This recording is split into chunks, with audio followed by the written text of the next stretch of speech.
Kamisa darbe godina Shawaa Lixaa aanaa wal maraatti yakki rifaasisaan tokko raawwatee jira. Dhaddacha dhimma qabeenya qooddachuu abbaa warraa fi haadha warraa gaa'ela diiganii ilaalaa jiru irratti murtee darbeen abbaan warraa dheekkame dhukaasa banee abbaa seeraa mana murtichaa fi haadha warraa isaa duraanii galaafatee jira. Abbaan warraa shugguxii fi albee qabatee dhaddacha seene kun taatee kana raawwachuu booddee ofirrattis irra deddeebiidhaan dhukaasee miidhamuu isaatiin hospitaala galuu odeeffannee jirra. Ofii dhaddacha wayita seenan meeshaa waraanaa qabatanii seenuun hin danda'ama. Dhaddacha sana irratti wanti mudate hoo maali?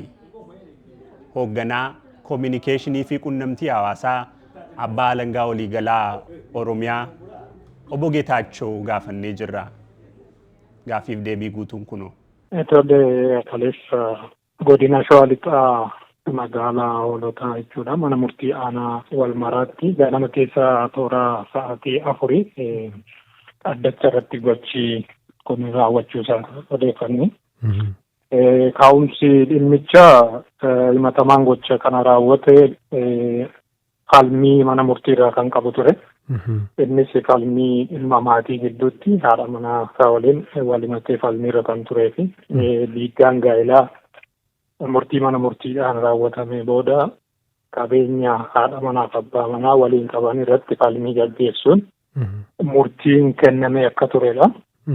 Murtii kennamee ture immoo akkaataa murtiidhaan raawwiin akka raawwatamuuf guyyaa kaleessaa beellamamee osoo jiru dhaddacha irratti himatamaan kunis dhiyaate manaasaa dhiyaatee bakka jirtutti abbaan seeraa dhaddacha irra jiran murtii yookaan immoo raawwii xumuraa dubbisaa osoo jiraniiti gochi kun raawwachuu kan dhageenye jechuudha. Yeroo kanarratti himatamaan shugguxii qabatee jiruun abbaa seeraa dhaddacha irra jiran fi akkasumas haadha manaa rukutee kan ajjeese ta'uu isaati. Namni kun eenyu jedhama? Hojiinsaa nama akkamii akka ture ni beekama? Tarii meeshaa qabatee seenuu wajjinis wal qabatee? Namni kun dura poolisii ture, yeroo dheeraaf hojii poolisii hojjechaa ture. Sooromaa nama bahee jiraataa jiru akka ta'edha kan odeeffanne. Haqinoo Baqqalaa kan jedhamu maqaan isaa. Sooroma bahee nama jiru akka ta'edha jechuudha naannoo sana kan jiraatu.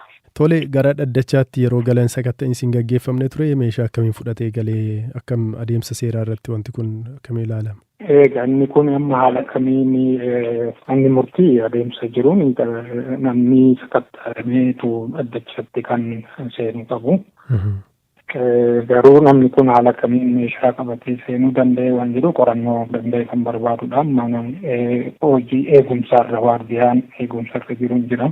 Poolisiin dhaddacha kabachiisu illee jira waan ta'eef inni kun qorannoo danda'e gaggeeffamaa kan jiru jechuudha. Maalumni eessatti rakkoon uumameetu safaa meeshaa fudhatee dhaddacha seenuu argachuu danda'e kan jiru qoratamee adda ba'uu barbaadudha jechuudha. Qaamni seeraa yookaan poolisiin dhaddacha kabachiisu achi ture bakka sana yeroo inni kana raawwatu? Egaa akka odeeffannetti poolisiin dhaddacha kabachiisu ramadanii jira. Isaan tuyyuu to'annoo jalaa qabna. Garuu yeroo sana battalatti dhaddacha irra turan immoo turre isa kanaan addan baafanne. Amma to'annoo seeraa jala jira jechuudha namichi? Namichi yeroo sanatti ofii irrattis miidhaa qaqqabsiisee jira yeroo sana.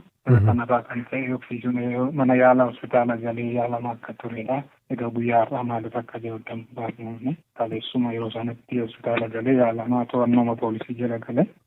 Hospitaala eessa geessa? Yaalamaa kan jirudha. Achuma hoolotaa hospitaala jiru itti yaalamaa akka jirudha kaleessaa galgala kan odeeffa. Ofuma afur kutee moo qaama seeraa naannoo sana jirutu? Ofuma isaa miidhaa ofirraa hin ga'eedha. Shugguxxisuma qabatee jiruun? Shugguxiidha. Cuubees qabatee jira waan jedhuna. Cuubeedhaanis of waraanee akka jirudha kan odeeffamee gootee dhangaachi jiranidha. Waa'een haadha warraasaa kana waan beekamu jira? Ijoollee meeqa qabu nama akkamii laatan jedhu wanta kana waan dhageessan jira? Egaa isa kana ijoollee akka qabanidha. Garuu ijoollee meeqa isaan addan baasnee haadha manaa biraallee akka qabanidha. Haadha manaa lachuu waliin wal falmiirra akka turedha. Haadha manaa biraa fuudheera inni? Haadha manaa lamaanuu wajjin falmiirra turanidha. Guyyaa kaleessaa garuu kan tokkodha kan turte. Haadha manaa kan duute kanadha jechuudha kan turte. Isheen tokkos himatteetti jechuudha? Isheen waliinis wal falmiirra turanii adda baay'ee diigamee qooddee qabeenyaa irratti wal falmaa akka turan. Lamaanuu wajjin jechuudha. Lamaan wajjin falmiirra turanii. Tarii maqaa miidhamtuu sana qabda obbo Getaachoon? Haadha manaa. Lamaanuu. Isheen abbaan seeraa turte Warqee Fakkansaa kan jedhamtu. Warqee Fakkansaa haadha seeraati. Kan jedhamtu. Abbaa seeraa taate kan hojjettu lafeen. Haadha manaa namichaa kan miidhamte immoo maqaa Almaaz Mokonnin kan jedhamtudha.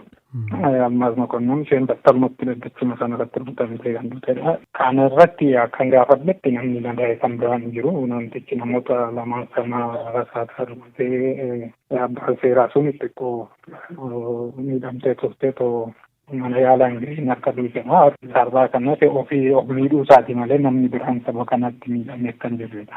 Guddaa galatoomaa ulfaadhaa. Galatoomaa kan jedhu.